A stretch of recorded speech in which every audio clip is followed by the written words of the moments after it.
Orang Islam setiap dosa itu pasti ingat salahnya atau kemudian istighfar. Dan ketika satu kebaikan dibandingkan keburukan, itu kata semua ulama, karena sayyi'ah itu bernilai 1, kebaikan bernilai apa? 10. Itu masih surplus berapa? 9. Jadi itu cara berpikir Abu Hasan Asy'adili. Kenapa kamu harus berpikir positif tentang Tuhan? Sekali berpikir tentang negatif itu bahaya betul. Misalnya begini, kamu berpikir tak rewangi jadi kiai, sujud, rukuk, ternyata aku tetap lebu neraka, gunane apa? Itu menurut saya kan gak punya akal. Sujud itu satu kelaziman menghamba kepada Allah. Normalnya seorang hamba itu ya sujud. Kemudian gara-gara kamu ingin masuk surga, terus logika kamu dibalik, gunanya apa saya sujud? Ternyata saya masuk neraka. Itu pertanyaan yang benar-benar bodoh dan itu menjadikan Allah benci. Logikanya dibalik begini. Ini saya ngomong serius karena ini bentuk kemenangan saya. Ini bentuk kemenangan saya. Saya berkali-kali ngomong di kota pelajar di Jogja karena banyak pengujinya juga. Bukan sekedar pendamping tapi penguji. Banyak yang profesor, bukan sekedar dokter, banyak yang profesor. Jadi ya ini dok. Begini, saya pernah ditanya sama seorang dosen, Gus, saya ini ngaji hadis banyak, tapi ada yang saya tidak paham, yaitu mangkola la ilaha illallah dakhalal jannah, ada kalimat wa in zana wa in saraka. Meskipun pernah zina, pernah maling. Ini kan seakan-akan mentoleransi perzinaan dan pemalingan. Terus saya bilang, oh makna hadis itu seperti ini. Jadi kebenaran absolut, kebenaran yang mutlak itu tidak akan terganggu oleh status perilaku seseorang. Saya berkali-kali memberi contoh. Orang yang ditangkap KPK akan bilang 1 tambah 1 2. KPK-nya juga bilang 2. Rivalitas dalam politik, Pak Prabowo ya bilang 2, Pak Jokowi juga bilang 2. Orang yang zaniyah, yang lonte pun akan bilang 2. Muftinya juga bilang 2. Ketua MUI-nya juga bilang 2. Artinya gini, kebenaran yang absolut adalah kebenaran yang siapapun akan meyakini seperti itu. Seperti 1 ditambah 1 2. Kamu punya musuh bilang 2. Kalau ibu-ibu ini punya maru ya marunya bilang 2 tadi tambah mama. Enggak tahu saya terjemahnya apa tadi. Nah, kebenaran yang absolut itu kebenaran yang siapapun pasti mengakui. Dan uniknya begini, saya kalau saya pernah ngaji acara himmah, acara pondok sarang di Demak. Kalau kamu bilang 1 ditambah 1 menjadi 2, untuk mengatakan 2 itu kamu butuh hadiah enggak? Mereka semua jawab enggak. Kita semua enggak saja mengatakan tembok itu putih. Kenapa? Karena memang putih. Kita mengatakan 1 tambah 1 2 karena memang kita tanpa presentasi dapat hadiah, dapat penghormatan. Kenapa untuk mengatakan Allah itu Tuhan kita butuh surga?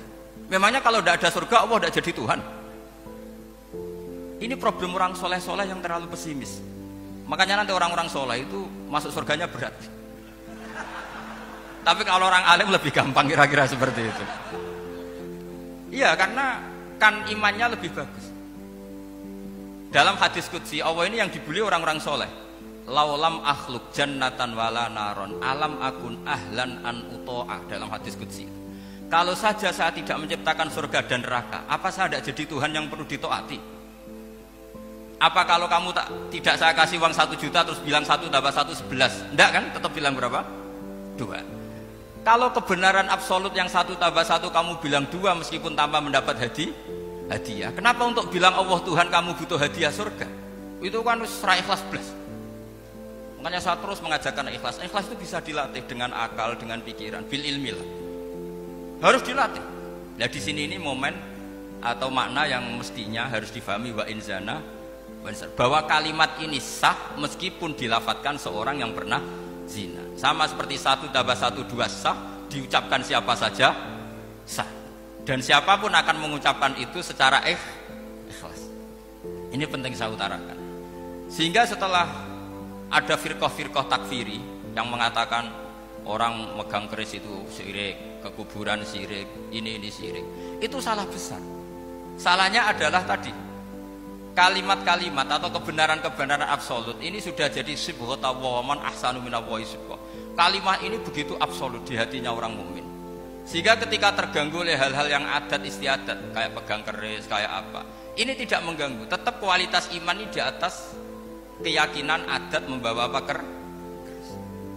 Kalau orang membawa keris menjadi syirik karena percaya sama makhluk, Orang misalnya kejawen kalau nggak bawa kris nggak nyaman.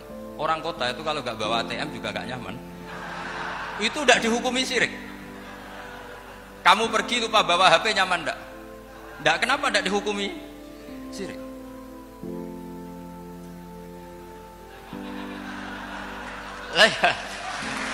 Jadi ini logika. Jadi makanya ini Gus Reza boleh ngeritik saya itu berkali-kali bilang saya termasuk ulama yang mau bikin gerakan cangkem elek. Karena nanti kalau saya nisbatkan ke Rasulullah itu tidak pantas, karena Nabi ahsanan nasi khalqau wa khuluqa. Tapi saya siap jadi bempernya Rasulullah Shallallahu Alaihi Wasallam. Pernah ada diskusi di Jakarta, ini kisah nyata.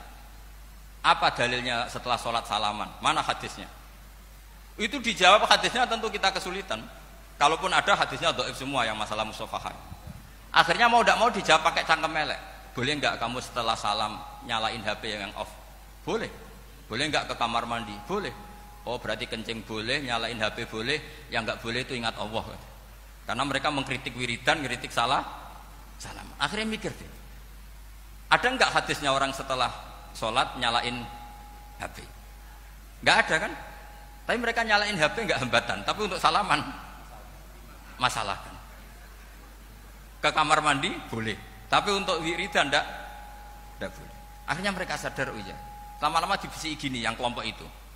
Kamu itu korban aliran supaya kamu gak ingat Allah, ingatnya HP-nya. Sehingga orang wiridan kamu kritik, orang nyalain HP tidak kamu kritik. Itu kelompok itu adalah kelompok orang-orang yang supaya orang Islam itu lupa Tuhannya. Itu gerakan cangkem elek, tapi jadikan orang sadar. Jadi ini penting. Jadi kalau kamu tidak bisa bela agama dengan jalan yang lurus karena tidak bakat gitu. Gak apa-apa pakai cangkem elek tadi, karena gak mungkin gerakan ini dinisbatkan kepada Rasulullah Shallallahu Alaihi Wasallam.